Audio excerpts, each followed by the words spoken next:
Hello everyone, my name is Relax and Panic and this is another reaction to Hunter x Hunter. It's episode 20 and you know what to do.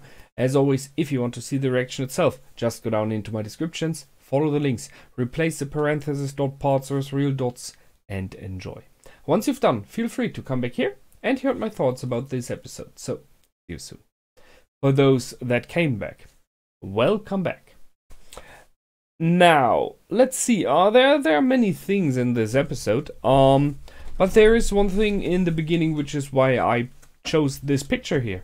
So there is this saying which we have here.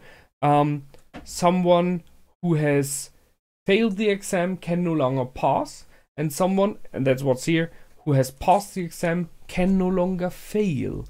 And I think the referring here is not towards the exam. It's not about failing the exam anymore, because you're already passed it. I think it is more that he tries to say, you're a hunter now, and so you have a burden to uphold.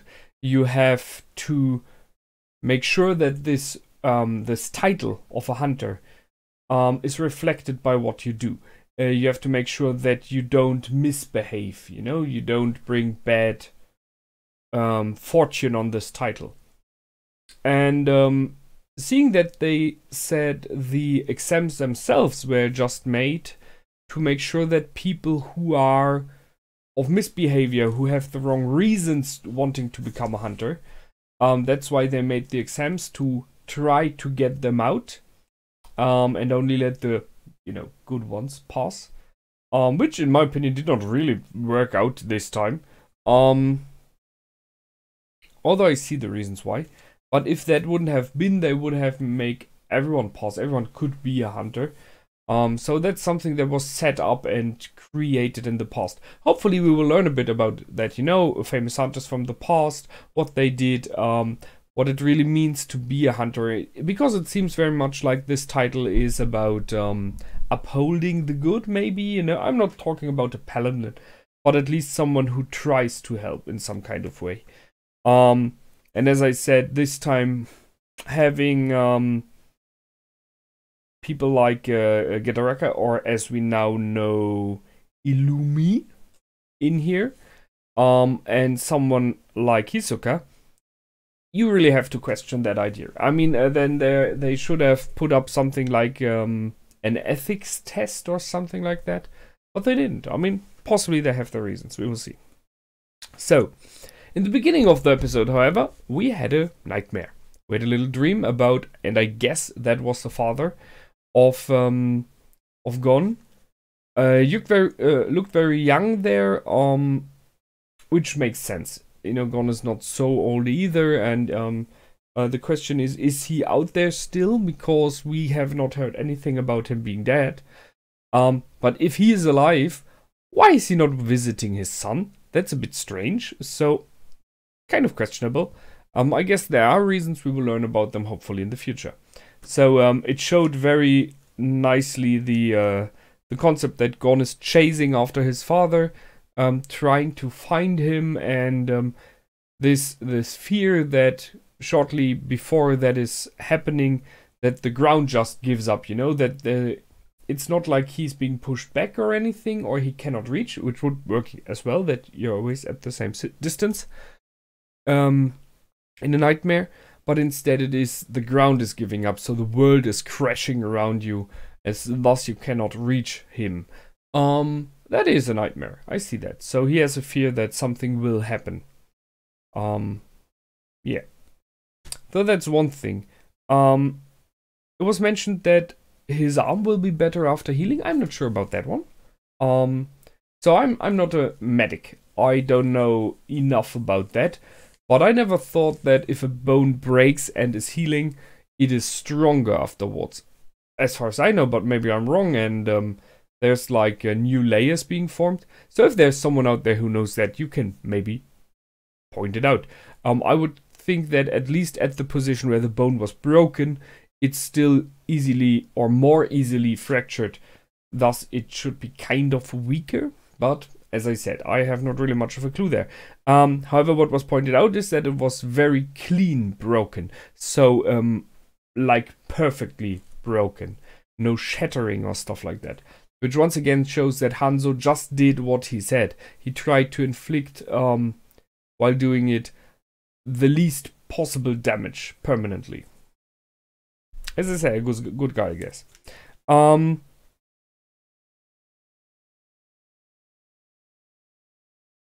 Yeah, the license of a hunter cannot be transferred to anyone else, so only this one person can use it. So if you want to, you can sell it, you can throw it away, whatever, but you will not get a second chance, so it's a one-time thing.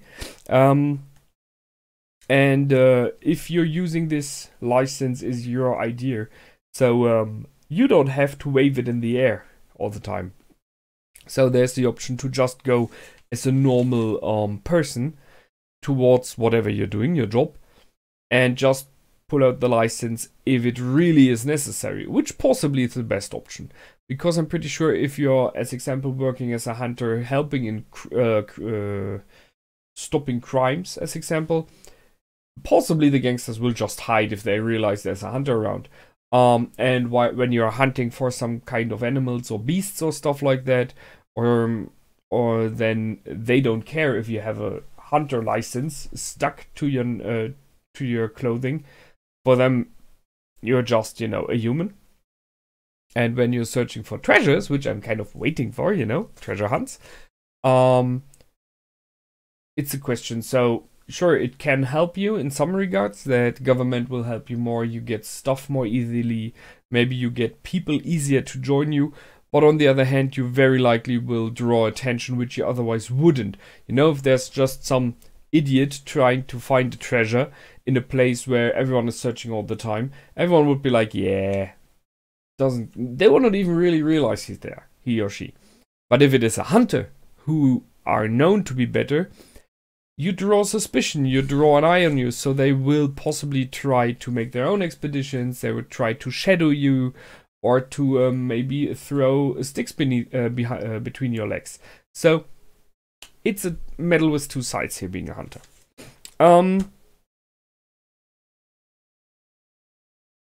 Yeah, then we had the short comment of Hanzo. So I'm very happy that they showed us what happened, because I was really afraid they would skip it. And that would be sad, because I really like those one-on-one situations to see more of characters. Not only about their fighting abilities, sure, that's always nice, but about them personally as well. So they showed that to us, that's cool. They showed Hanzo explaining again why he forfeited, why he did not commence the fight against Gon. And I liked his explanation. It's even a different one than I thought about. So it is the fact that he realized that Gon really did not hate him for being tortured. So that's something very different, and I can understand that. So there is this strange thing in Gon again of having emotions that are, it feels like only partial, which is like when we're talking about killing. So the comment section very, very clearly, so all you guys commenting very much about the fact that Gon is having a friendship, forming a friendship here with Killua, which we see clearly here. But on the other hand, does not really care about people getting killed. For Killua, it makes sense. He's a trained assassin, so he kind of learned to colden his heart. For Gon, it is a strange thing, because he should be like a normal 6-year-old boy. 6 or 8, something like that. I think it was 6. But this is a weird thing he is doing there. And the question is why? And it's not pretty clear. I mean, all the characters, in my opinion, react way too less to death. Oh, you are disqualified. Wow, he just killed someone in cold blood. But we had that in the past as well. Leora is someone who reacts. He does, for sure. But like everyone else really doesn't. Sure, they're professionals. Those are people who want to be hunters, so possibly they've seen their share of bloodshed. Still, it feels like this world in general reacts less to death.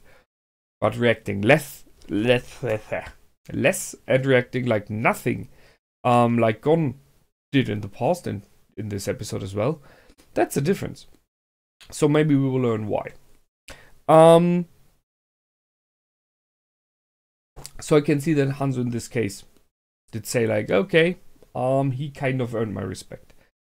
Hisoka gave up against Kurapika, but clearly because he just doesn't care. That was a strange one, and I asked myself what happened there. So him giving up was more neither like, I don't want to fight you, I don't have to fight you, maybe even like you're not worthy my time. But before doing so, he told him something, and I question if maybe, just maybe, he told Killua something about the maybe the background of Killua, you know, the people that killed his family. It would be weird, but why not? I mean, Hisoka seems to be someone who has a lot of experience, has a lot of knowledge. He works together with Illumi, with Gitaraka, who is a trained assassin, so he has some kind of bonds into these dark worlds. So clearly, why not should he know something about these 13 attackers? So I really don't know. Someone at my door. I will just ignore it today. Strange thing, as I said. So I guess we will learn about that once Kurapika is more in the focus again. Because later in the episode, while he was stunned after receiving this information, later in the episode he just more or neither reacted normal. You know, he tried to help Killua and everything like that. So it is a major thing for him, clearly, out of his reaction. But he was not completely out of it. What else were... Yeah.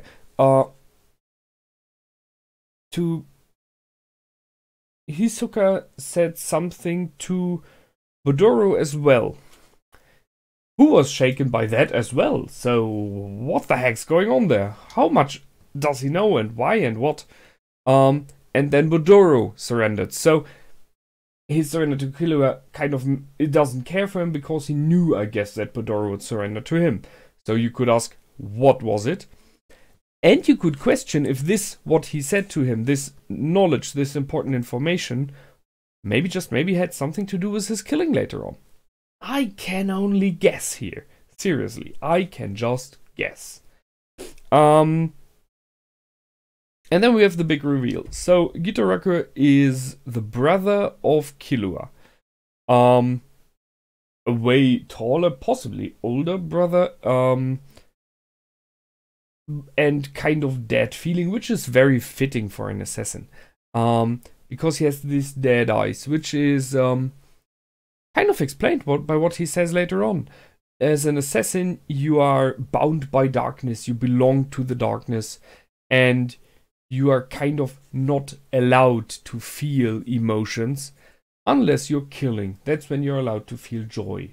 A very dark view on the world, but being a member of a family of assassins, it makes sense. I mean, it's a bit sad to say that assassins do not feel any joy outside of killing. I kind of doubt that. But here in this world, okay. And they kind of try to press Killua into this schematic of how he should behave, being a member of the family. So chosen by death, having the soul of a killer, feeling no emotions, not allowed to have friends. All very, very dark and depressing here. And he clearly has a grip on Killua in just by talking to him. So I'm pretty sure that Killua was since birth trained on being an assassin, and thus since birth pushed into this direction and kind of molded and hypnotized, you could say. So it is a lot of brainwashing, I guess, there. So his reactions are completely something I can understand. So he was completely out of it, what to do, how to react. I was a bit surprised that he did not choose a counterattack. So they kind of played me there very cleverly. So when they showed in the beginning of the episode that Killua, as it looked like, killed someone, they showed the picture of, I forgot what his name was, the last one that passed now, you know, the one with his strange head, the younger one. I think they did not show the killing directly or anything like that. And I expected that he killed him. Or at least, I was suspicious that might be a trap. Then we had the moment with his brother. And I was like, okay, so he will attack his brother and kill his brother. For good reasons. Which was, if I will pass, I will be a hunter. And then I will kill Gon. And seeing that they have formed a friendship already, that's like, you know, too much. So he kills his brother, I guessed. But he didn't. He gave up, he forfeited. And I was like, okay, maybe that's a trick. He will do that. And Illumi, his brother, will, as he did then, you know, lower his guard. You know, he patted him on the head, he got closer to him like that. And I was like, okay, if he bows to the front, he pats his neck, now he will just strike. Just surprise his brother. He didn't do that either. So I was like, what the heck? What's going on? Who's he killing? Why isn't he doing it now? I don't understand. So I was like, okay. He was like an empty shell after that. And then we had the fight of Budoro and Leorio. Now the question here is, why did Killua then kill Budoro? Who did not do anything against him, you might say. So there are multiple options now. One thing is, as it sounded to me, Killua did not finish his last job. Just guessing, what if Budoro is his last job? And Illumi is there as well, just to finish it in case Killua doesn't. It would be very far-fetched, I think it's very unlikely, but a possibility, and that he just finishes his work as he should. So that would make sense. But as I think, a bit far-fetched. Option 2 that I do see is that there is still like, there are friends and I want to help them. So he wants to consider Gon a friend. Leorio he didn't mention at all, Killua. Yeah? He didn't mention Leorio at all, he did not mention Kurapika. But Leorio very much tried to help him and made it clear to him, hey, you are already friends and we will help you. So he kind of put himself in the friends game a little bit as well. So, in my opinion, it's pretty clear that Leorio had no chance of winning this fight. So Killua, by killing the enemy of Leorio in this fight, helped him win. Because he was like, whatever. It would make sense. It's a very harsh way of doing it. But then it's Killua, trained assassin. And additionally, he is like out of the zone. You know, he's completely gone brain-wise. He's just killer in this moment. So maybe that's why. Just maybe. And option 3, and this one is a theory I cannot really put together. It has something to do with Hisoka. He told something to the old guy and to Budoro, which might be like a dark secret, you know? And this dark secret has to do with him being killed. Because whysoever Killua knows that. Maybe from his brother, or I don't know. Interesting would be if this one would be tied somehow to the whatever secret it is that Hisoka told to Kurapika. So just, it does not make sense, but just saying, what if Budoro was a member of those 13? Who whysoever tries to get a license now? I mean, being one of the hunters makes sense. You are inside of your enemy's base. Best option there. But Budoro was acting very, very much like a positive character in many regards. So, but that could be played. So in this case, he would have helped Leorio by passing the test and Kurapika by killing one of his enemies. But as I said, that's not very a clear story yet, and in my opinion a bit far-fetched as well. So, I don't know. That's the thing. I really am not completely sure why he killed him. I guess we will learn about that. Interesting is, however, the reactions, as I mentioned. So, he was just disqualified and was allowed to leave, which... It's a bit the question here, you know. Judicial system in this world is a bit weird. The reactions from most of the others were like, oh, not so good, but not like, oh my god, except for Leroy, I guess.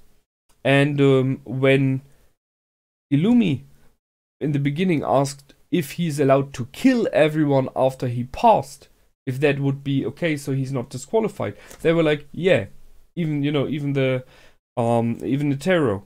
So the idea of killing people in this world is very much like, well, it's not the nicest thing to do, but whatever. So it's a bit weird. However, so we have everyone passing now. Hisoka as well. Illumi as well, who said he needs that for his next job. So he needs a hunter's license to possibly get towards his target. Where we are again at, why do the existing hunters not step in there, and be like, hey, we are a force of good? As it seems, they are not. They are more like neutral. But then you clearly have, in Hisoka, one person who's like, I'm just searching for people to kill because I want to fight worthy opponents. And I'm a bit like a cat, not killing them while they're young, except they stress me. And when they're good enough, I will kill them. And he's not like, I beat you and I let you go. He's killing you. And you have Illumi, who openly admitted in this last exam, hey, I'm an assassin. I have a new job. And assassins only have one job, They are not like stealing stuff. And to get this job done, I need a hunter's license, which very clearly tells you that his target is someone who is kind of protected by the law and stuff like that. People who possibly think highly of the hunters. So he will destroy this idea of positive hunters. There's so much in this episode. It's really good. I like it. And what happened in the second half, and those characters very strongly stand against what kind of is shown in the beginning of the episode. You can no longer fail. You should try to do good with the hunter's license. So very, very interesting. And thus all of them are hunters now. They will meet each other again and again and again. So those are characters to look out for. Nice episode. That's it from me this time. I will see you the next time. Until then, my name is Relax and Panic. Goodbye and out.